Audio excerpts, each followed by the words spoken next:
여러분, 안녕하세요. 오늘 이 시간에는 성경 속 아주 흥미로운 텍스트 하나를 깊이 파헤쳐 보려고 하는데요. 바로 룻기 4장입니다. 유산, 선택, 그리고 구속의 역사에 대한 엄청난 이야기가 담겨 있죠. 오늘 다룰 이 기록은 단순한 옛날 법 이야기가 아닙니다. 한 사람의 이름이 영원한 역사에 새겨지느냐, 아니면 그냥 허공으로 완전히 사라져버리느냐를 결정짓는 정말 짜릿하고 결정적인 순간을 담고 있거든요. 이 고대의 거래가 지금 우리의 삶과 어떻게 딱 맞닿아 있는지 바로 본론으로 들어가서 파헤쳐 보겠습니다. 그런데 여러분, 혹시 이런 생각 해보신 적 있으신가요? 도대체 무엇이 역사 속에서 한 사람의 이름을 영원히 사라지게 만드는 걸까요? 흔히들 역사에 남으려면 뭔가 위대한 업적이나 대단한 능력이 있어야 한다고 생각하시잖아요. 그런데 오늘 우리가 살펴볼 원문은 전혀 다른 이야기를 합니다. 영원히 빛나는 영광을 얻는 사람과 그저 아무개로 흔적도 없이 사라지는 사람의 차이. 그건 그들이 가진 돈이나 지위가 아니었어요. 바로 결정적인 순간에 내린 단 한 번의 선택 때문이었습니다. 도대체 어떤 선택이었을까요? 같이 한번 보시죠. 자, 첫 번째 섹션, 구속자의 책임입니다. 고대 이스라엘의 독특한 법적 관습부터 짧게 짚고 넘어갈게요. 이 전체 서사를 이해하려면 기업 물을 자, 즉 구속자라는 핵심 개념을 꼭 아셔야 합니다. 아주 쉽게 말해서 가장 가까운 친척이 죽은 친족의 재산을 대신 사주고 또 자식 없이 남겨진 과부와 결혼해서 그 죽은 사람의 이름으로 가문을 이어주어야 하는 제도입니다. 와, 듣기만 해도 정말 막중한 책임이죠? 오늘 이야기의 모든 갈등과 긴장감은 바로 이 엄청난 가족적, 법적 의무 하나에서 시작됩니다.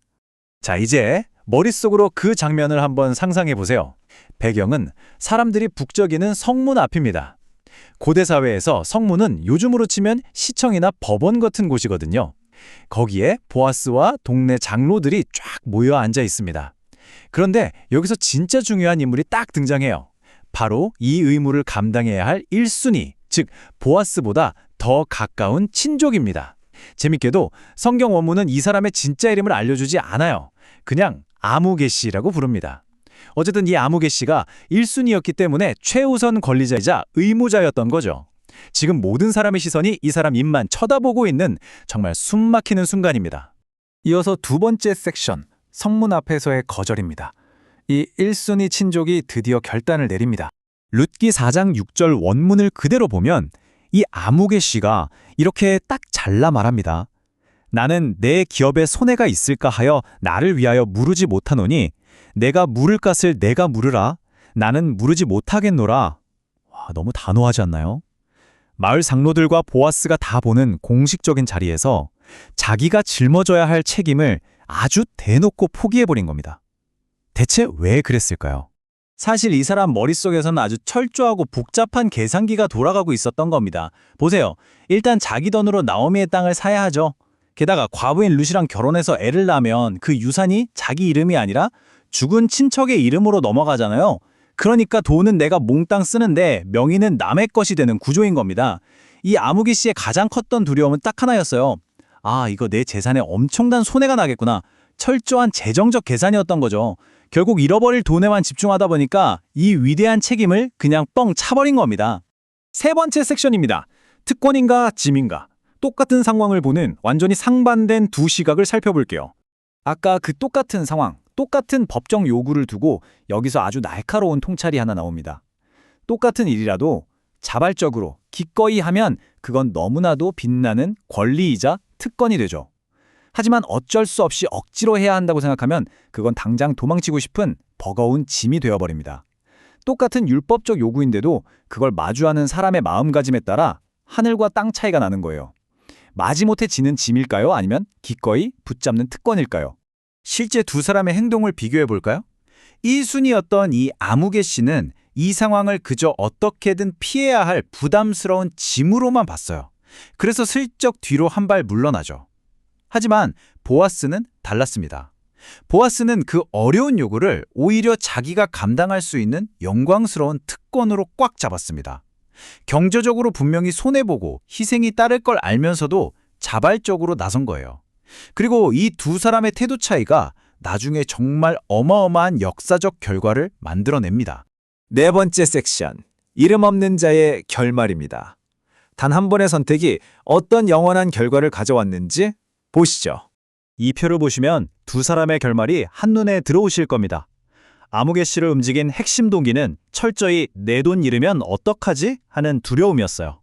그 결과요? 그는 성경에 진짜 이름 석자도 남기지 못한 채 그냥 아무개로 불리다가 이야기에서 완전히 증발해버립니다. 반대로 보아스는 어땠나요? 기꺼이 자기가 희생하겠다는 의지가 있었죠. 그 결과 이스라엘의 역사, 나아가 하나님의 그 거대한 구속사에서 절대 지워질 수 없는 영광의 자리를 차지하게 됩니다. 당장 내 재산 지키려다 역사에서 지워진 사람과 희생을 감수하다 역사에 영원히 남은 사람, 정말 극명하죠?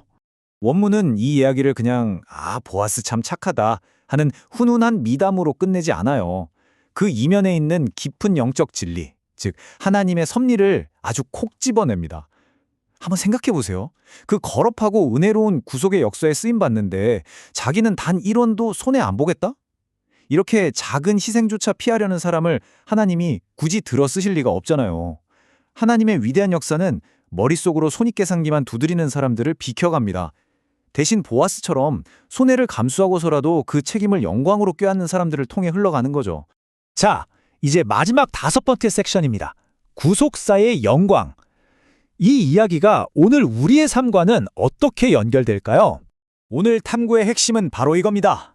내 삶의 중심을 말씀에 두고 그 말씀에 묵묵히 순종하는 것. 그래서 하나님의 그 거대한 구속사 속에서 쓰임받는 일꾼이 되는 건 여러분 정말 그 무엇과도 바꿀 수 없는 가슴 벅차고 영광스러운 일입니다. 보아스가 그날 얻은 건 그냥 밭되기 몇 평이 아니었어요.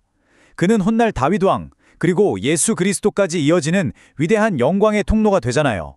자발적으로 순종하고 작게나마 희생했던 그 결단이 그를 구속사의 찐 주인공으로 만들어준 겁니다. 자, 이제 마지막으로 여러분 자신에게 이 질문을 한번 던져보시면 좋겠습니다.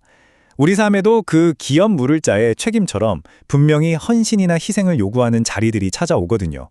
여러분은 지금 그 책임을 나한테 손해올까 무섭네 하면서 어떻게든 피하고 싶은 버거운 짐으로 대하고 계신가요?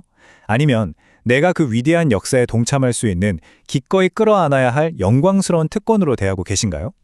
잊혀진 아무개로 끝날 것인가? 아니면 영광스러운 역사에 동참할 것인가? 선택은 바로 여러분의 몫입니다. 오늘 탐구는 여기서 마치겠습니다. 여러분의 삶을 돌아보는 진짜 의미 있는 시간이 되셨길 바랍니다.